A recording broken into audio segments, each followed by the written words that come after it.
sommes honorés d'être partie prenante à cet événement sur les 3e rencontres africaines de la finance durable. Pourquoi?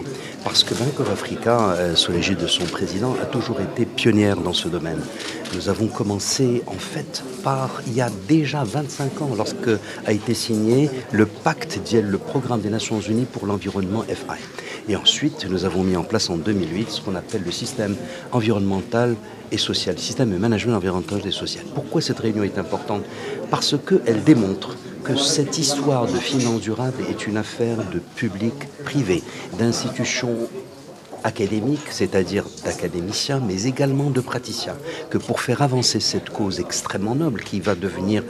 La finance durable va être un pléonasme. La finance ne pourra qu'être durable. La finance ne pourra être qu'une finance impact et la finance ne peut être que responsable. Donc, venir, avoir l'opportunité d'élargir une initiative qui est formidable, qui est la chaire de durabilité, une première, je pense pas seulement au Maroc, mais en Afrique, où vous avez 6 institutions académiques qui se sont associées avec Bank of Africa pour développer ce domaine de la durabilité dans toutes ses dimensions, en associant, comme je viens de dire, praticiens et académiciens.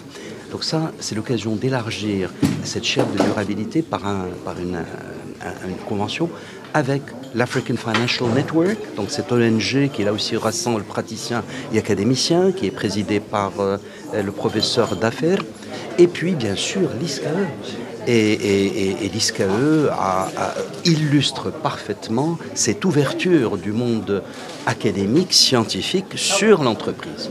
Nous avons le privilège d'avoir, par exemple, au terme de plusieurs actions, d'avoir implanté un incubateur dans les locaux. Donc un incubateur qui promeut l'entrepreneuriat dans les locaux de l'ISCAE.